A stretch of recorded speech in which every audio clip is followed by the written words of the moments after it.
see what I see?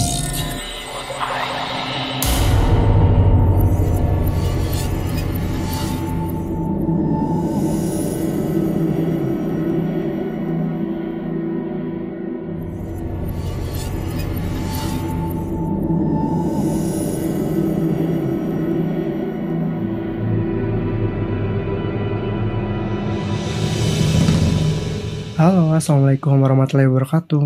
Perkenalkan, gue Rio. Gue mahasiswa semester akhir di salah satu kampus negeri di kota Cirebon. Di sini gue bakal berbagi pengalaman, cerita supranatural yang pernah gue alamin. Kejadiannya gue inget di tahun 2017 pada saat gue setahun baru lulus sekolah. Gue memutuskan untuk kerja, cari pengalaman, dan setelah cari-cari gue dapat di salah satu toko retail yang lumayan banyak cabangnya di Indonesia. Di kota Cirebon pun ada 3, tapi sekarang udah nggak ada lagi. Kebetulan gue diwawancara di kantor utamanya. Dan gue gak berekspektasi kalau kantornya itu atau rukonya itu ya lebarnya itu sama kayak ruko lainnya, cuman dia panjang sampai ke belakang dan dia pun punya lahan parkir di belakang yang cukup luas, tapi ya begitu kayak kurang terurus atau tidak terawat karena banyak banget berangkalan atau barang-barang yang tidak terpakai menumpuk. Dan udah gue disuruh sama manajernya untuk parkir motornya itu di belakang karena parkiran depan diperuntukkan untuk para customer. Setelah itu kita balik lewat depan untuk wawancara dan gue dapat pekerjaan itu. Gue nggak mikir yang aneh-aneh gitu. Dan setelah beberapa lama gue kerja di situ, awalnya rada ngerasa nggak enak gitu karena tempatnya benar-benar seluas itu dan gue baru tahu kalau parkiran belakang itu ada pintu. Kalau kita masuk di situ ada gudang manekin yang sangat banyak dan itu mungkin ada ratusan dan bertumpuk-tumpuk dan ya gak kebayang debunya dan tempatnya itu ruangannya gelap. Emang penerangannya pun cuman ada di siang hari melalui atap yang atasnya itu ada kacanya. Tapi kalau malam emang benar-benar segelap itu karena tempatnya itu emang luas, panjang, tapi lampunya itu kayak ada di beberapa sisi doang, nggak menyeluruh. Terus setelah kita masuk dari gudang manekin, kita menemukan satu gudang pakaian yang biasa disimpan. Dan itu terang benderang, sangat kontras gitu. Dan kita bisa ngelihat gudang manekin dari gudang itu karena ada jendela yang luas banget. Dan setelah gudang pakaian, mulai ada pakaian yang di-display, beda ruangan. Terus sampai ke depan itu banyak pakaian yang di-display.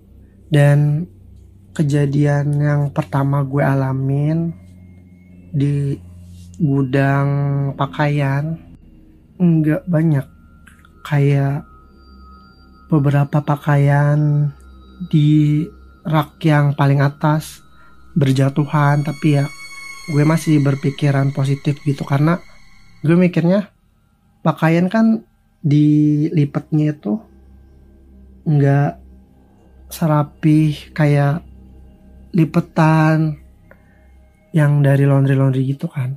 Dan emang pakaiannya pun banyaknya kayak dress atau gamis, dan itu kan mungkin menggelembung, jadi kalau ditaruh di atas ya kemungkinan jatuhnya itu besar gitu. Dan udah gue gak mikir aneh-aneh, dan itu pengalaman pertama gue. Dan emang sih hawanya serem gitu, tapi ya gue di situ kan kebetulan laki-laki sendiri, dan selebihnya itu perempuan. Dan ya gitu, biasanya gue ke gudang sendirian, tapi kalau mereka biasanya minta ditemenin atau barengan gitu kalau ke gudang. Dan kebetulan gue pernah ke atas, dan di atas itu ada kayak sebuah kamar dan ada kamar mandinya, dan itu emang diperuntukkan untuk yang jaga malam di tempat itu. Tapi ya karena masih ada beberapa space gitu, jadi digunakan juga untuk gudang hanger atau gantungan baju. Dan sama keadaannya itu masih memprihatinkan karena emang berdebu dan gelap, lembab, hawa-hawa dingin di tempat itu pun emang gak enak sih, kayak pengennya cepet-cepet ke bawah gitu. Dan suatu ketika gue jaga malam, shift malam, token listrik itu habis dan semuanya mati, dan gue harus ngisi karena gue cowok satu-satunya. Terus ya meteran atau tempat isi tokennya itu berada di belakang parkiran, which is dimana gue harus lewat gudang, dan gudang manekin yang gelap gulita.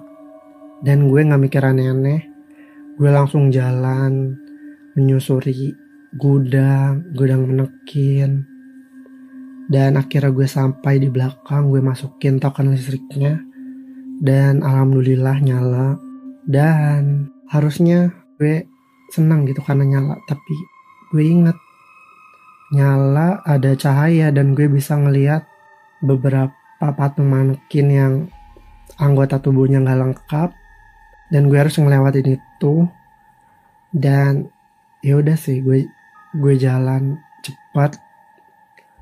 Dan saat gue nyampe di depan, teman-teman pada nanyain kenapa. Dan ini gue ingat banget kejadiannya pada saat bulan puasa. Gue lebih sering shift malam sih. Dan emang biasanya kan kalau bulan puasa menjelang lebaran itu kan banyak gitu orang yang beli baju untuk lebaran gitu. Tapi pada malam itu mungkin orang-orang lebih milih taraweh daripada beli baju gitu. Dan jadi customer pun hanya beberapa, bisa dihitung dengan jari.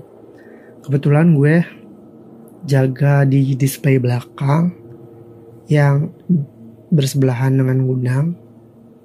Di situ kan ada beberapa rak baju, dan gue ngelihat ada satu customer laki-laki parubaya. Ya dia biasa gitu kayak ngeliat-liat, sampai akhirnya gue nggak ngelihat si customer pria itu. Dan gue celingak-celinguk untuk nyari itu customer gitu, karena aneh. Kalau iya dia orang, harusnya dari arah kanan ke kiri dia kelihatan dong, karena kan dari dia cuman ngelewatin beberapa rak dan kita bisa ngeliat dong kalau dia lewat. Tapi ini enggak, dia benar-benar hilang.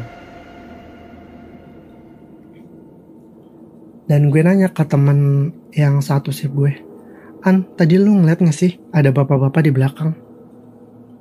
Nggak ada mas. Kan bapak-bapaknya tadi udah ke depan. Masa sih?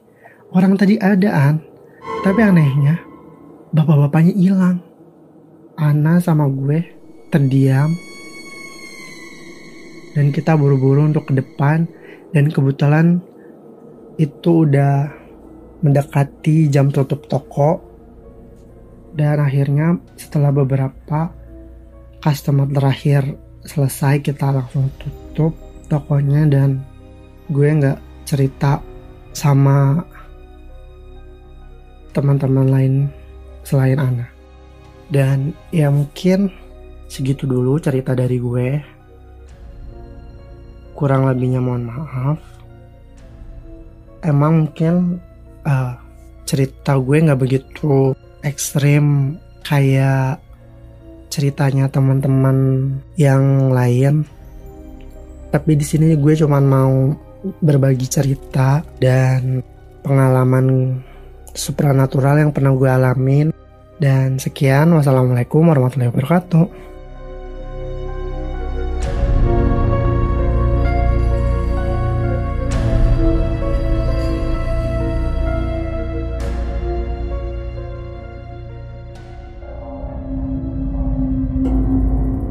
Kamu punya pengalaman horor? Kirim ceritamu ke podcast.ceritahoror@gmail.com.